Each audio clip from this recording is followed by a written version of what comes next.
For some reason, Bastion holds a special place in my heart. I think that this is largely for two main reasons. It was the story and how that story was told. The story is told not through the voice of your character or through a lot of dialogue, but through Rux, an old man who you find when you first arrive at the Bastion. He narrates the story as you play it, both commenting on what you're doing gameplay-wise, but also laying out the story of what has happened to this world and what needs to be done to try to set things right. The story itself is short, but very powerful. The tale of the calamity and what led the world to it is one that really struck me and stuck with me over the years. You might not think a story with only a few characters could have so much impact. It somehow manages to do just that. It's a story that has something to say about human nature, betrayal, never giving up, and even a little bit of romance hinted at as well. That's why I want to take the time to talk about my favorite moments in Bastion. With a short game like Bastion, these are pretty much all of the big story moments, but I'm not going to let that make me pass up the chance to talk about them and why I like them so much. As always with lists like these, there will be spoilers, so if you don't want the game to be spoiled, you won't want to go any further.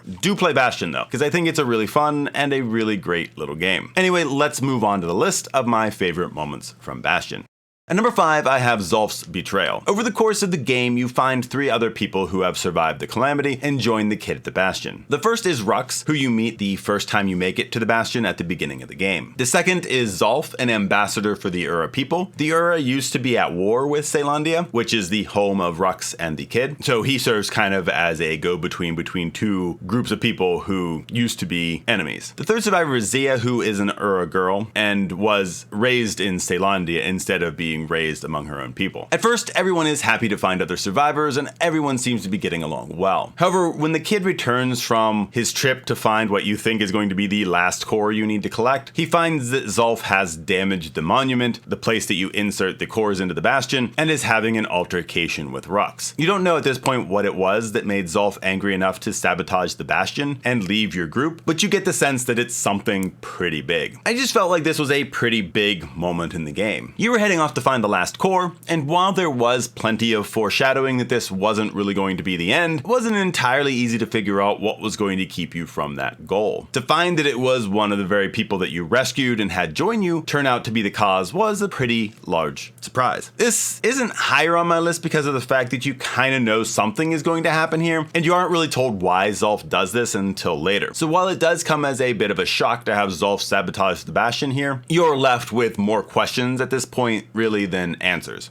My fourth favorite moment is the Bastion under siege. As you're trying to collect shards to repair the damage that Zulf did to the Bastion, you wind up running into Zulf, who gives you a warning. He tells you that the Bastion is under siege and that the kid shouldn't return to it. This moment is interesting for a number of different reasons. The first is that whatever the reason Zulf was angry and damaged the Bastion, it doesn't seem like it's anything personal with the kid. He wants the kid to just let the Bastion fall, likely so that the kid doesn't get taken out in the attack. I like this since it served to make Zulf's actions more nuanced and made you realize that there must be some bigger reason for the actions he has taken. The second is that this attack on the Bastion causes you to lose track of Zia. When you arrive at the Bastion, you have to go this alternate route to get into it, and while you're doing that, you find her harp on the ground. You think that the Ura must have taken her back forcefully to her own people, and it's another loss that you're facing as the protagonist. The last thing I find interesting about this moment is that any friendly creature you found throughout the game will also be present at the Bastion. During the battle against the Ura, your creatures will join in and unfortunately can also be defeated as well. It just adds a little extra to the moment. It's fun to see your creatures help defend their new home, but also sad when one of them get taken out in the battle. Well, in some ways this moment is just an expanded form of Zulf's original betrayal. It does add little wrinkles into the story. Zulf was willing to warn you about this battle, so what's going on with him? Where has Zia gone? Are we actually going to be able to put the Bastion in working order? Why did these guys have to kill my little bird friend? While it does leave you with these questions, this event does lead you to one of the biggest revelations of the game, which is worth its own spot on the list.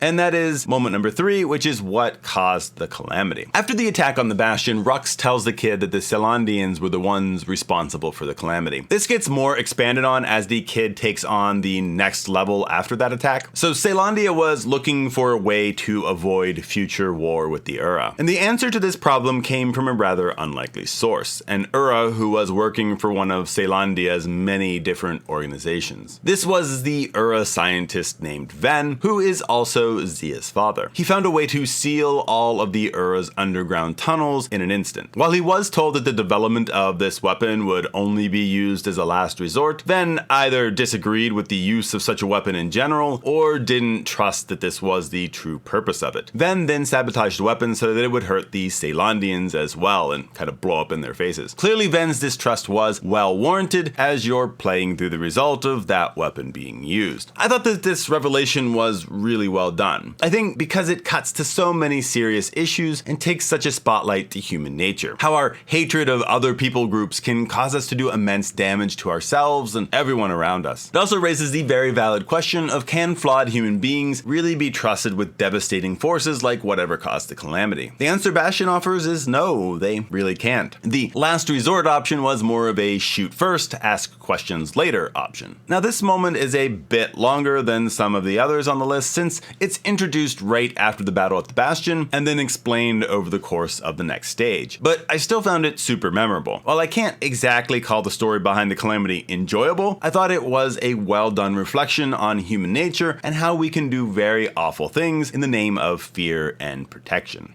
The second favorite moment from Bastion is the final choice. One could argue that this counts as two different moments because Bastion gives you two choices at the end of the game. Regardless, I'm sticking them together and I think both are really well done. As you're playing through the final level, you learn what the Bastion is actually for. The Bastion is kind of like a time machine that rewinds time to an earlier part of Caelandia's history. The game doesn't really make it clear where things are reset to. Was it the beginning of history or sometime recently? As Rux says, you can't really test such a function and then know exactly how it works or even if it works, so it's very possible that even Rux doesn't necessarily know the answer to that question. There is also a backup function to the Bastion as well, and it can be used to evacuate from the city and be used as a flying vessel. Using it this way does destroy the ability to go back in time though, so you're stuck with that decision. Once you come back from the final stage, you're then given this choice. Do you send the world back to the way it was before the calamity and hope that it doesn't happen again, or do you move forward with your companions? Why I think this is so well done is that the rewind function works amazing in connection with the New Game Plus mode. When you restart the second playthrough, the last line from this ending plays and you find yourself back at the start of the game. I'll see you in the next one. It basically says that despite resetting everything, history repeated itself and you've wound up at the same result. The calamity still happened. The kid now has to go through all of that again. I also really enjoyed the choice to move on into the future, especially if you've already chosen to try to go back and reset things. It felt like the idea of breaking out of the loop that you've been in, that you ultimately can't change the past, you can only move forward and learn from what has come before. It's also heavily hinted that Zia is romantically interested in the kid, which makes whatever future to come one that will see an entwining of Ura with Caelandian instead of the division that led to the calamity in the first place. I just really enjoyed how both of these options played out. I found that they did a good job of connecting to the themes of human nature that were developed elsewhere. While Rux might have been hoping that going back may change how things turn out, human nature remained the same, and without the knowledge of the calamity, there was nothing to warn anyone off of making those same choices. As we can see through history that even knowledge of past atrocities doesn't always cause people to make different choices anyhow, so without that knowledge, history was definitely doomed to repeat itself. Overall, both endings were really well done in my opinion, and I found them to be quite an enjoyable end to the game. And this leads to my favorite moment of the game, the long walk. And this is a moment that surpassed even the endings of the game for me. On the final level of the game, you're taking the fight to the Ura to get the last shard for the Bastion. No matter the amount of enemies they send at you, you defeat them all. This leads the remaining Ura to blame Zulf for having you crash their home and bring devastation to the Ura that survived the calamity. So after you receive that final shard, you find the Ura attacking Zulf. As you approach, the Ura Ura dispersed and leave Zolf lying injured and unconscious on the ground. It's at this point that you are given a choice. You can either leave Zolf and keep your weapon to keep decimating the Ura as you escape the level, or you can put your weapon down and carry Zolf back to the Bastion. If you choose this, it leads to easily the most powerful part of the game. As you walk with Zolf, you start running into Ura who attack you. You just keep walking slowly and popping a healing potion when needed. Eventually the Ura will stop attacking you and just watch as you carry Zolf in your arms. Whether this is simply in disbelief that a Ceylandian man with the abilities of the kid would show mercy on someone who betrayed him, realization that the battle they had been fighting had all been for nothing if this was the kind of person that they were fighting, or simply that they respected the kid for his choice isn't laid out. It seems to be a serious vigil though, because when one Ura gets a bit antsy and starts shooting again, a commander knocks him clean out. So all of this is done while the haunting melody of Zolf's theme plays in the background. It just all adds up for an incredibly emotional and well done moment. It also takes the themes of division and hatred between the two people groups and flips everything on its head. It didn't matter to the kid that Zolf was Ura and that he was Ceylandian. It didn't matter that he had betrayed him in his anger over learning the reality behind the calamity. The kid was still going to take him back. The cycle of hatred and destruction that has reigned for so long is being broken, and even the Ura seem to realize this by the kid's action. This is easily the greatest moment in the game for me. It's emotional and connects so wonderfully to the themes in the game. While the endings do come close to this moment, they just can't quite reach the level of emotion that this attains. It's just that good. And that concludes this list of my favorite moments from Bastion. Bastion may not be a very long game, but I found it to be a very well-crafted game that had some very powerful story moments and themes presented in it. It's one of my favorite games, and I've been pumped to share my favorite moments of that game with you. If you want to talk about your favorite moments from the game, or to agree or disagree with my list, I'd love to interact with you in the comments. That's all for this video though, so I'll see you in the next one.